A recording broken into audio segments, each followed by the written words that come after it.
अस्सलामु अलैकुम वरहमतुल्लाहि वबरकातुह। बिस्मिल्लाहिर्रहमानिर्रहीम नहमदुहु व नुसल्ली अला रसूलिहिल करीम व अला आलिहि व अस्हाबिहि अजमाइन अम्मा बाद। मोहतरम भाइयों, बुजुर्गों, दोस्तों, कल एक मराठी न्यूज़ चैनल के ऊपर एक ख़बर में पढ़ रहा था कि कोल्हापुर के अंदर एक मस्जिद की कमेटी को लेकर आपस में लड़ाई झगड़े चल रहे थे। बहुत दिनों से इख्तिलाफ़ चल रहा था और वो इख्तिलाफ़ इस हद तक बढ़ा कि 2 रोज़ पहले एक गुट ने दूसरे गुट के ऊपर तलवारों से हमला कर दिया। एक साहब पे 29 वार किए गए तलवारों के, और फ़िलहाल वो एक हॉस्पिटल के अंदर ज़ेरे इलाज है। मैंने जब ये ख़बर पढ़ा ना, तो मुझे एक बात याद आई। थोड़े दिनों पहले बैरिस्टर असदुद्दीन ओवैसी साहब, उन्होंने एक न्यूज़ इंटरव्यू के अंदर कहा था कि भारत के मुसलमानों की हालत कुत्तों के जैसी हो चुकी है।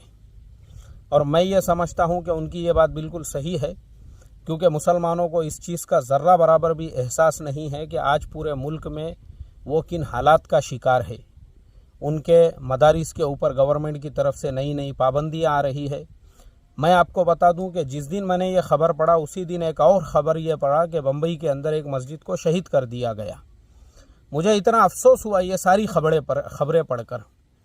एक तरफ तुम्हारा जवाल हो रहा है, एक तरफ तुम्हारे मदारिस पे पाबंदियाँ लग रही है, तुम्हारे तंजीमों पे पाबंदियाँ लग रही है, और दूसरी तरफ से तुम्हारे आपस में जो कुत्तापन है, मैं इसको कुत्तापन कहता हूँ, क्योंकि मैं इस उन्वान पे पिछले 1 साल से आप लोगों को समझा रहा हूँ कि देखो, अपने हर गांव में एक मुस्लिम जमात बनाओ। मैंने उसका पूरा कंसेप्ट आपको दिया हुआ हूँ।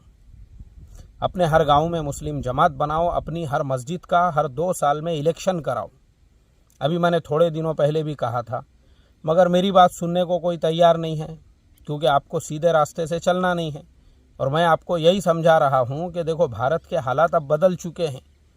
वो पुराना भारत नहीं है, जहाँ जब दिल में आया वैसा जो है अपने दिल से मस्जिद खड़े कर दिए, उसको मदरसे का नाम दे दिए, और उसके ऊपर जो है कोई एक काला नाग एटाला डाल के बैठ गया हुआ है, उसी का उस पर कब्ज़ा है, उसको हटाने का यानी वो हटने को तैयार नहीं है।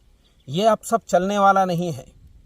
अब हालात ऐसे हो चुके हैं। सिर्फ ये बम्बई का वाक़या नहीं है। अभी दिल्ली की एक ख़बर पढ़ने के लिए मिली कि वहाँ पे भी एक कई 100 साल पुरानी मस्जिद, उसको भी जो है नोटिस जारी कर दिया गया है, और उस मस्जिद को भी शहीद किया जाने वाला है। मेरे ख्याल से सुनहरी मस्जिद, इस तरह से उस मस्जिद का नाम है। अब मुझे आप बताइए, मुसलमान एक तरफ ऐसे हालात का शिकार है और दूसरी तरफ से हम उनको समझा रहे हैं बार बार। देखो, ये सारे मसाइल जो है ना, ये हर गांव में पैदा होंगे, हर शहर में पैदा होंगे, जब तक हमारे मस्जिदों के अंदर हम इलेक्शन वाला सिस्टम नहीं लाते। ये आपको बताना है। मैं इससे पहले बोल चुका हूँ, मस्जिद की कमेटी और जो ट्रस्ट है, वो एक तो गवर्नमेंट रजिस्टर्ड होना चाहिए। उस ट्रस्ट और उसके नाम पे बैंक में अकाउंट होना चाहिए। मस्जिद का जो हर जुमा का चंदा आ रहा है, वो उस अकाउंट में जाना चाहिए। इमाम साहब को जो सैलरी दी जा रही है, वो उनको बैंक अकाउंट के ज़रिए से दी जानी चाहिए। ये सारी चीज़ें आपको फॉलो करना पड़ेंगी। मस्जिद का सदर आज क्या हो चुका है पता है आपको? असल में इस पर भी मेरा एक रिसर्च ये है, बाहर मुल्कों के अंदर, जैसे अरब मुल्कों में अगर आप देखोगे तो वहाँ मस्जिदों का पूरा निज़ाम वज़ारतुल औक़ाफ़ के अंडर में होता है। इसलिए वहाँ पे किसी को मुंह मारने की ज़रूरत नहीं होती है। मस्जिद के अंदर किसी को मुंह मारने की वहाँ पे कोई इजाज़त और परमिशन ही नहीं है। मस्जिद में आइए, नमाज़ पढ़िए और आप चले जाइए। हमारे मुल्क में ऐसा हाल हो चुका है कि मस्जिद के अंदर जो सदर साहब है, उनकी गुंडागर्दी, उनकी दादागिरी, उसकी भाईगिरी। नमाज हो गई, बहुत से लोगों की अभी नमाज भी नहीं हुई, तो ये डुक्कर मस्जिद के गेट पे खड़ा हुआ होता है कि मैं मस्जिद को ताला कब लगाऊंगा, क्योंकि इसको लगता है मस्जिद इसके बाप की प्रॉपर्टी है। अब हुकूमत तो है नहीं दूसरी मुसलमानों के पास में। तो ऐसे जितने डुक्कर है और जितने काले नाग है, वो मस्जिदों के ऊपर जो कब्जे करके बैठे हुए हैं ना, ये अपनी दादागिरी मस्जिद में चला रहे हैं। और अगर किसी ने ये कहा, अरे भाई मेरे को अभी और 4 रकात नमाज पढ़ने की है, चल रहे निकाल, ये लैंग्वेज है हमारे मस्जिदों के सदरों की, कि फ़ौरन वो उसके बाप को फ़ोन लगाता, जो उसका बाप गांजा बेचते बैठा हुआ है, गांजे के पुड़िया बेचते बैठा हुआ है, कि ये सदर फ़ौरन अपने बाप को फ़ोन लगाता कि उसका बाप गांजे का धंधा छोड़ के आ जाता वहाँ पे। मैंने ऐसे कई मस्जिदों के सदर देखा हूँ जो गांजा बेचने वाले, दारू बेचने वाले और रंडियों की भड़वागिरी करने वाले इस तरह के मस्जिदों के आज हमारे सदर है। और जब ऐसे सदर हमारे मस्जिदों के होंगे ना, तो फिर मस्जिदों में यही हालात होंगे। तलवारें चलेंगी, तलवारें, मर्डर होंगे, कत्ल होंगे, मस्जिदों में दंगे होंगे, फसादात होंगे और नाशों के ढेर लगेंगे मस्जिदों के अंदर। जब भड़वे, जब दल्ले, जब गांजा बेचने वाले, जब चरस बेचने वाले, हाथ भट्टी की दारू बेचने वाले, इस तरह के लोग हमारे मस्जिदों के सदर होंगे तो यही हालात होंगे। जब उनके दिल में आया वो इमाम को रखेंगे और जब उनके दिल में आया वो इमामों को निकालेंगे। ये इस तरह के हालात होंगे और ये हो रहा है। मैं आपको बता दूं, इतने बुरे हालात है। एक इमाम कई सालों से एक मस्जिद में इमामत कर रहा है और उसको एक सदर ने निकाल दिया खड़े खड़े। और मैंने इमाम साहब की तायद में अपने चैनल के ऊपर एक वीडियो अपलोड किया तो 2-4 गुंडों को लेके आ गया वो सदर मेरे पास में झगड़े करने के वास्ते में। पता चला उसमें गांजा बेचने वाला है, एक हाथ भट्टी की दारू बेचने वाला है। इस तरह के लोगों को मेरे ऊपर जानलेवा हमला करने के लिए, ये जैसे अभी ये बुजुर्ग के ऊपर जो है तलवारों से हमला हुआ, वैसे ही मेरे ऊपर भी तलवारों से और जो है नेज़ों से और भालों से हमला करने के लिए वो मस्जिद का सदर। आप मुझे बताइए, मुझे इतना अफसोस हुआ। मैं बोला भाई, तुझे मस्जिद के कुर्सी से, मस्जिद की सदारत से जब इतनी मोहब्बत है कि तू मस्जिद की कुर्सी यानी काला नाग जैसे एटाला डाल के बैठा हुआ होता है, क्योंकि इसका अपना कोई काम धंधा है नहीं, मस्जिद के चंदे के ऊपर इसका घर चल रहा है। मस्जिद की जो आमदनी, मैंने क्या कहा, पहले मुसलमानों के पास में हुकूमतें थी, अब हुकूमतें रही नहीं। इसके लिए मस्जिदों में सदरों की दादागिरी। तो जब तक तुम ये जो निज़ाम है ना, असल में फिर जो नई नस्ल है उनको इस चीज़ से नफरत पैदा होती है कि भाई मस्जिद का कोई प्रोग्रेस नहीं हो रहा है। और मैं आपको बता दूं, मस्जिद एक ऐसी जगह है जिसके ज़रिए से मुसलमान अपने सारे मसाइल को हल कर सकते हैं। जो मैंने मुस्लिम जमात का कंसेप्ट दिया हुआ हूँ उसी में आपको इसका जवाब मिलेगा। वो वीडियो देखो तो मैंने उसमें सारी चीज़ें बताया हुआ हूँ, चाहे मुसलमानों के माशी मसाइल हो, चाहे मुसलमानों के जो है तालीमी मसाइल हो, चाहे मुआशरत के मसाइल हो, मियाँ बीवी के तलाक़ के मसाइल हो, लड़ाई झगड़ों के मसाइल हो, जवान लड़कियों के रिश्तों के मसाइल हो, बेवाओं के रिश्तों के मसाइल हो, बेरोज़गारों के मसाइल हो। सारे मसाइल आपके मस्जिदों के ज़रिए से हल होंगे, लेकिन आपको मस्जिद में पहले इस्लाम लाना पड़ेगा। अब जब आपके मस्जिद में ही कुरान हदीस वाला निज़ाम नहीं आएगा और कुत्ते उस पर हुकूमत करेंगे, भड़वे इस तरह से मस्जिदों के सदर होंगे और दल्ले इस तरह से मस्जिदों के ऊपर कब्जा करके बैठेंगे और इस तरीके से जो है ना काले नाक की तरह से मस्जिदों के ऊपर एटाला डाल के बैठेंगे ना, मस्जिदों में मर्डर होंगे, मर्डर। और ऐसा हो रहा है इंडिया में। ये अभी जो कोल्हापुर की मैंने खबर सुनाया, सिर्फ सदारत के लिए और मस्जिद के कमेटी के लिए। मुझे आप बताओ, अगर उसी मस्जिद में हर 2 साल में इलेक्शन वाला निज़ाम होता था तो भाई दूसरी जो कमेटी है, दूसरा जो पैनल है, वो भी इलेक्शन में खड़े रहता था और फिर बस्ती वाले तय करते थे, बस्ती वाले तय करते थे हमको किस पैनल को जो है इलेक्शन में जिताना है। ये मस्जिद में आने वालों का हक है, उस महल्ले वालों का हक है कि वो तय करे कि भाई मस्जिद के अंदर किस पैनल ने जो है ना उसका सदर होना चाहिए, सेक्रेटरी होना चाहिए। मगर प्रॉब्लम ये है कि यहाँ पहले से आपस में ही झगड़े चालू है। हम सदर बनेंगे, जिसको कोई यानी महल्ले वालों का की जिसको कोई तायद नहीं है। बस्ती वाले बिल्कुल नहीं चाहते हैं कि ये डुक्कर मस्जिद का सदर रहे। किसी को लेना देना नहीं है ऐसे डुक्कर से, ऐसे खिंजीर से, ऐसे कुत्ते से, ऐसे हरामी पिल्ले से, ऐसे रंडी के भड़वे से, ऐसे कुत्ते के गू से और ऐसे जो है इस तरह के इंसान से। कोई नहीं चाहता इसको मस्जिद का सदर बनाना, लेकिन ये ज़बरदस्ती मुसल्लत होके बैठा हुआ है। अब मुझे आप बताओ, जब आपके यहाँ मशवरा ही नहीं होगा, हम क्या बोलते हैं, मशवरा मशवरा मशवरा। भाई हमारे मस्जिदों की सदारतों में मशवरा क्यों नहीं है? क्यों एक रंडी का भड़वा हमारे मस्जिद का सदर बना हुआ है? क्यों एक हाथ भट्टी की दारू बेचने वाला हमारे मस्जिद का सदर बना हुआ है? क्यों एक गांजा बेचने वाला? और वो गांजा बेचने वाले भी जो दादे हैं और जो दादा और जो भाई लोग हैं, उन्होंने इबरत हासिल करना चाहिए। इससे पहले ऐसे भाइयों की ढूंगन फुटे तक पुलिस ने जो है ना पूरे ऐसे ढूंगन फुटे तक उनको मार मार के उनके इनकाउंटर की। तो अब जो दूसरे नए दादा बनने का जिनके अंदर बहुत ऐसा कंड पैदा हो चुका है और जिसको भाई बनने की अंगार लग गई हुई है, उसने दूसरे भाइयों से इबरत हासिल करना चाहिए।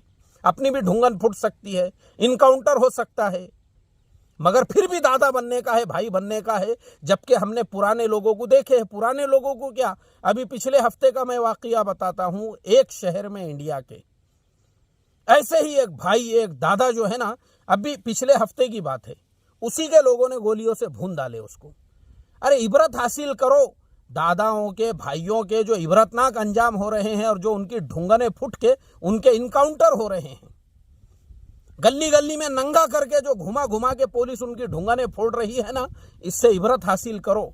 मगर फिर भी मुसलमान इबरत हासिल करने को तैयार नहीं है। फिर दूसरे को भाई बनने का, दादा बनने का जो कंड और जो ऐसी अंगार लगी और पूरा बवासीर निका पैदा हो गया हुआ है ना, फिर भी इबरत हासिल करने को तैयार नहीं है। मुझे आप बताओ, और ऐसे दादा और भाई लोग कौन हैं? ये हमारे मस्जिदों के कमेटियों के अंदर जो है कमेटियों के मेंबर हैं और भड़वे मस्जिदों के सदर हैं। तो जहां भड़वा मस्जिदों का सदर होगा और जहां पे मस्जिदों में इलेक्शन नहीं होगा और जहां मस्जिदों में मशवरा नहीं होगा ना, मर्डर होंगे, वहां मस्जिदों के अंदर दंगे होंगे, फसाद होंगे, तलवारें चलेंगी, जैसे कोल्हापुर के अंदर चली। और चलाने वाले कौन हैं? आप देखो ना, सब उनके चेहरे देखो, उनके कपड़े देखो, उनके लिबास देखो, देखो आप कौन लोग हैं। तो मैं तो यही कहता हूं भाई, मस्जिदों में जब तक मशवरे वाला निज़ाम नहीं आएगा, हर 2 साल में इलेक्शन नहीं होगा, जब तक ये दादा, गुंडे, भाई, मवाली, टपोरी, छपरी, लुखे, गंजेटी, ब्योड़े, ये हमारे मस्जिदों के कमेटियों में होंगे और मस्जिदों का मैनेजमेंट चलाएंगे ना, मस्जिदों में ऐसे ही हालात होने वाले हैं। तो इसके लिए जिस शहर के भी लोग मेरी बात सुन रहे हैं, याद रखो, मस्जिदों को बचाना है या नहीं बचाना है तुमको। मैं इससे पहले भी बता चुका हूं, अगर अपनी मस्जिद बचाना है, तुमको मस्जिद में मशवरे वाला निज़ाम लाना पड़ेगा। तुमको मस्जिद की कमेटी के अंदर जो है ना, हर 2 साल में इलेक्शन कराना पड़ेगा मस्जिद के सदरों को, क्योंकि ये ऐसे हालात इससे भी बदतर होने वाले हैं और ये यही होगा। लड़ाइयाँ झगड़े, एक सदर कई सालों से एटाला डाल के बैठा, वो हटने को तैयार नहीं। अब नए नौजवान जो है वो मैनेजमेंट चलाना चाहते, मौका दो उनको भी चलाने के लिए। इसके लिए इलेक्शन कराओ और तय करेंगे महल्ले वाले उनको किसको बनाना है। पुराने सदर के काम से अगर वो खुश है तो ठीक है, पुराने सदर को कंटिन्यू करो, वो महल्ले वाले तय करेंगे जो वहां पे वोट डालेंगे। प्रॉपरली आप इलेक्शन कराओ ना वहां पे, क्यों नहीं करा रहे भाई आप? वही उसका हल है। और अगर तुम इस तरह से जो है ना, मैं बता रहा हूं ना, नहीं तो फिर दीवार होगी। मैंने मेरी आंखों से ऐसी मस्जिदें देखा हूं, इन्हीं झगड़ों की वजह से मस्जिद के बीच में दीवार मारी गई। मस्जिद के बीच में से आधी मस्जिद में अलग नमाज हो रही है, आधी मस्जिद में अलग नमाज हो रही है। और जहां दीवार नहीं होंगी वहां पे भी 2-2 नमाजें होंगी, एक जमात वो कोने में, एक जमात ये कोने के अंदर। चलने दो मस्जिद के अंदर दंगे, चलने दो मस्जिद के अंदर फसादात। इसे ऐसे ही कुत्तों के जैसे लड़ते रहो तुम। वो जैसे मैंने बताया ना, बैरिस्टर असदुद्दीन ओवैसी ने कहा, मुसलमानों की हालत कुत्तों के जैसी हो चुकी है। जब तुम मस्जिदों में लड़ाई झगड़े करने से बाज नहीं आओगे तो फिर कुत्तों में और तुम्हारे में फर्क ही क्या है? और मेरा रिसर्च है इसके ऊपर। अभी मैं दुबई में भी था, वहां पे एक साथी हैदराबाद के मुझे मिलने के लिए आए, उम्मुल कुवैन में रहते हैं।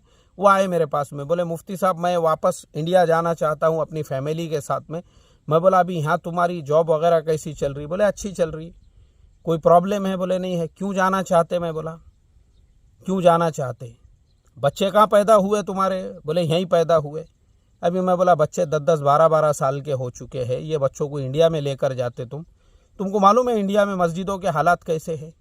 ये तुम्हारे जो बच्चे हैं ना, ये यहाँ पे मस्जिदों में जाने की, नमाज की, ये सारे चीज़ों की इनको आदत है।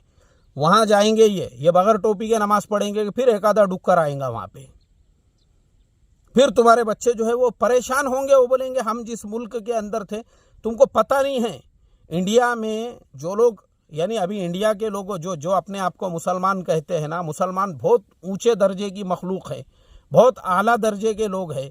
ये अभी इंसान भी नहीं है, इनको इंसानियत भी नहीं मालूम है। ये कुत्तों के जैसे मस्जिदों में लड़ने और झगड़ने के अंदर लगे हुए हैं। बच्चे परेशान हो जाएंगे तुम्हारे। इसके लिए यहाँ आराम से है ना, यहीं रहो, शुक्र करो अल्लाह ताला का यहीं पर। मैं बस इतना ही कहना चाहूँगा भाई, मस्जिदों में मर्डर होंगे, तलवारें चलेंगी और ये सारे हालात होंगे अगर तुम मस्जिदों में इलेक्शन वाला सिस्टम नहीं लाओगे। अभी जैसे कोल्हापुर के अंदर हुआ, सिर्फ सदर बनने के लिए और कमेटी चेंज करने के लिए, और मैं बड़ा क्या तू बड़ा, हर जगह यही झगड़े चल रहे हैं। फिर चाहे जुब्बा कितना भी लंबा रहो उससे कोई फ़र्क नहीं पड़ता है। अस्सलामु अलैकुम वरहमतुल्लाहि वबरकातुहू।